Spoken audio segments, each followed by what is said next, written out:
Diamond Platnumz, the king of Bongo Flava, continues to dominate the African music scene and expand its influence globally. From chart-topping hits to major collaborations, business ventures, and his growing impact in the industry, his journey is far from over. Someone out there might be asking, who is this Diamond Platnumz and what does his background look like? Before we dive deep into Diamond Platnumz's music journey, please take your precious time and subscribe to Anthony Reality YouTube channel. In the neighboring streets of Tandale, a low-income neighborhood in Tanzania, Dar es Salaam, a young boy named Nasibu Abdul Juma Isaac was born on October 2, 1989. Raised by his mother, Sanura Kasim, whom people call Mama Dangote, Diamond Platnumz grew up in a humble household where money was scarce, but dreams were abundant. The big question here is, where was Diamond Platnumz's father? Diamond's mother worked tirelessly, doing small businesses to support the family after his father left them when he was young. As a child, Diamond was drawn to music, often mimicking songs from Tanzanian and international artists. His mother, noticing his talent, encouraged him to pursue his passion despite the financial hardship.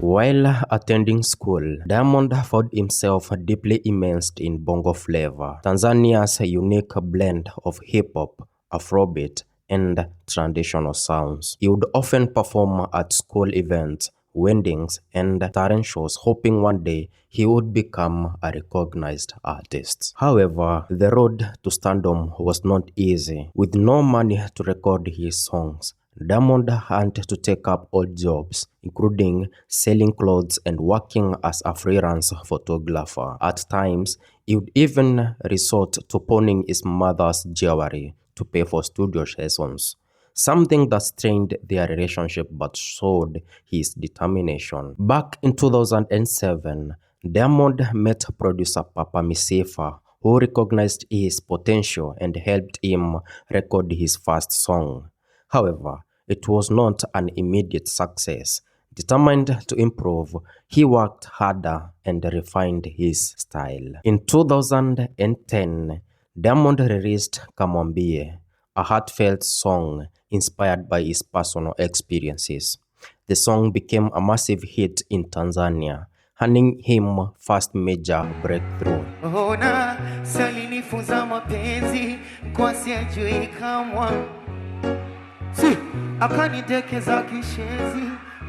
His unique voice, storytelling ability, and charismatic presence quickly made him one of the most promising young artists in East Africa. Following the success of Kamwambie, Diamond continued to dominate the Bongo Flava scene with hits like Bagala and Number One. His music spread beyond Tanzania, reaching fans across Africa and beyond. Today, Diamond Platnumz is not only one of the Africa's most successful artists, but also an influential businessman and trendsetter. His journey from dusty streets of Tandale to international fame serves as an inspiration to many aspiring musicians. After breaking into music industry with Kamwambie in 2010, Diamond Platnumz quickly realized that success was not just about talent. It required a strong business mindset, resilience, and solid support system. His journey to founding Wasafi was filled with struggles, setbacks, and lessons that shaped him into African music mogul he is today. Despite his rising fame, Diamond Platnumz struggled financially in the early days. The music industry in Tanzania was not structured well, and many artists, including him, were not making much money from their craft. Some producers and promoters took advantage of his desperation to succeed, offering him unfair contracts that left him with little to no earnings from his music. As his popularity grew, Diamond realized that not everyone around him had good intentions. Some people he trusted financially exploited him, while others discouraged him from pursuing his big dreams. He also faced rejection from major record labels that doubted his ability to sustain a successful career. Early in his career, Diamond was managed by different people who controlled all aspects of his music, often leaving him with limited creative and financial freedom.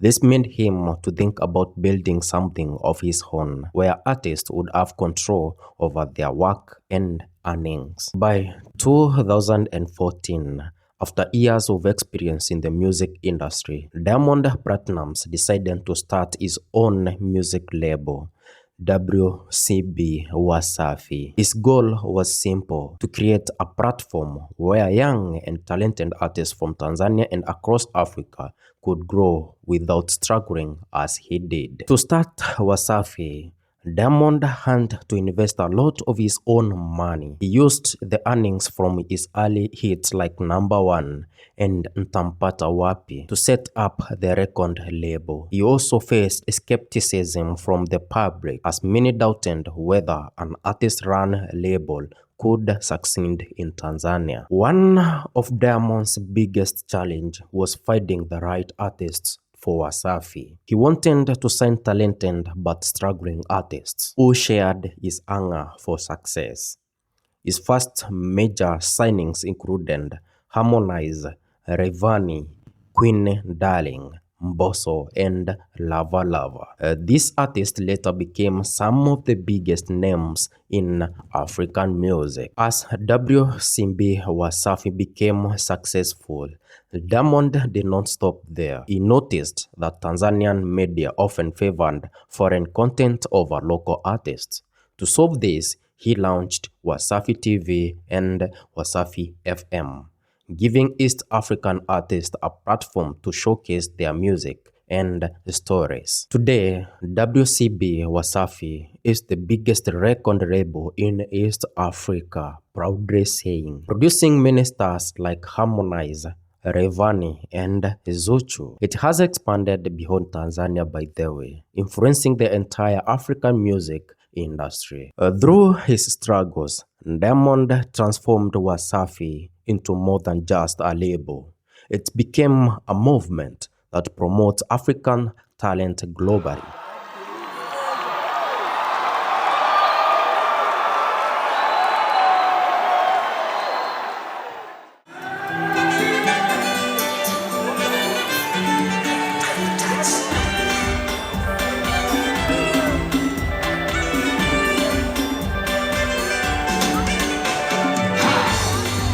Your leadership, my leader.